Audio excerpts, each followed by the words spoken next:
नमस्कार दोस्तों, आज की कहानी है बहू का असली चेहरा देख सासू माँ हैरान। सुधा, मैं भी तेरे साथ चलूंगी, कहते हुए माताजी ने अपना सामान बांध लिया। सुधा के चेहरे पर भी खुशी की लकीरें स्पष्ट थी।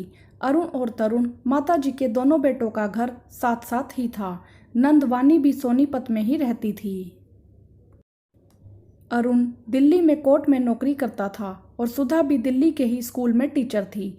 स्कूल समय से पहुंचने के उद्देश्य से सुधा घर से 6 बजे निकल ही जाती थी। सुबह 4 बजे उठकर वह बच्चों का और माताजी का खाना बनाकर रख देती थी।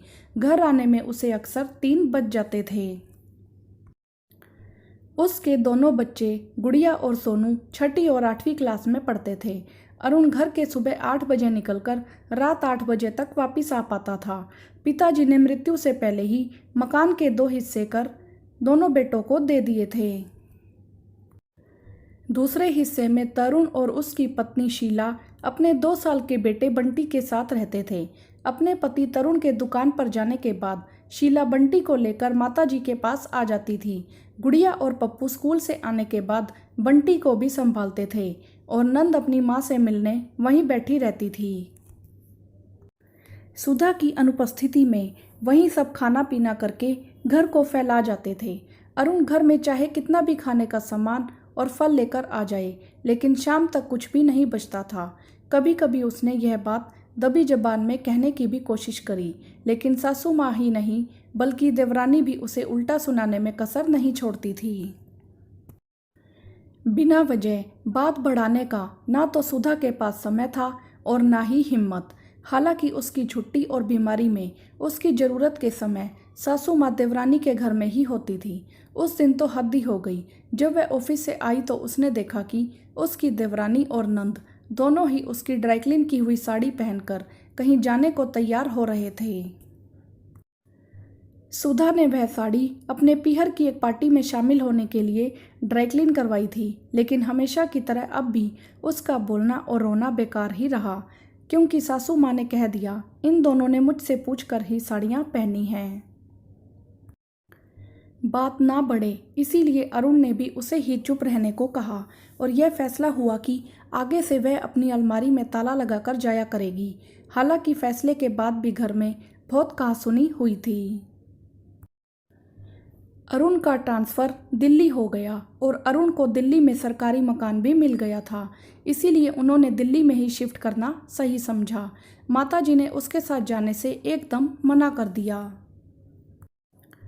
उनके ख्याल से सुधा उन्हें अपने साथ सिर्फ बच्चे संभालने के लिए ही ले जाना चाहती है। उन्होंने शीला के साथ रहने का फैसला किया। सुधा ने दिल्ली में अपने बच्चों को भी अपने ही स्कूल में दाखिल करवा लिया। दूर दूर से अच्छा बनना तो बहुत आसान होता है, लेकिन जब खुद पर पड़ती है तो। काम करने की शीला को आदत तो थी ही नहीं और उसके ऊपर बार बार नंद का आकर बैठ जाना। परेशान होकर अब वह कभी कभी कटाक्ष करने से बाज नहीं आती थी। नंद के आने पर जब सासू माँ ने उसे चाय और खाने के लिए कहा तो वह चिढ़कर बोली, जब से आप यहाँ रहने आई हो 3-4 पैकेट बिस्किट और नमकीन तो फालतू में ही लग जाते हैं। यह सुनकर सासू माँ हैरान हो गई। आज सासू माँ को बहू का असली चेहरा दिख गया था। सुधा ने कभी किसी चीज़ का हिसाब नहीं करा। माताजी ने बोला, तो क्या हुआ, वह तो 2 लोग कमाते थे। माताजी चिल्लाई तो उनके घर का खर्चा भी ज़्यादा होता था। मैंने सवेरे से शाम तक बेचारी सुधा को कभी आराम करते नहीं देखा। ज़्यादा ही उनका साथ देना था तो उनके साथ ही क्यों ना चली गई। बात बढ़ते बढ़ते इतनी बढ़ गई कि नंद कभी ना आने की कसम खाकर रोती रोती वहाँ से चली गई। अरुण के कोर्ट की कुछ दिन की छुट्टियां पड़ रही थी तो वह अपने घर सोनीपत में रहने के लिए चले आए। सुधा के आने की खबर सुनकर जब नंद घर पर आई तो इससे पहले कि सुधा उसके लिए चाय और खाना बनाने को उठे, नंद खुद ही सारे घर के काम करने लगी। सुधा हैरान थी।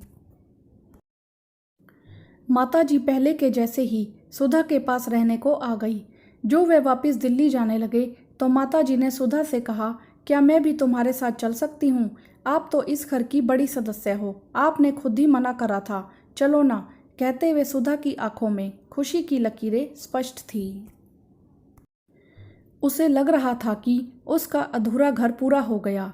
बच्चे भी दादी से लिपट गए। वीडियो को लाइक करें, शेयर करें और चैनल को सब्सक्राइब भी करें। धन्यवाद।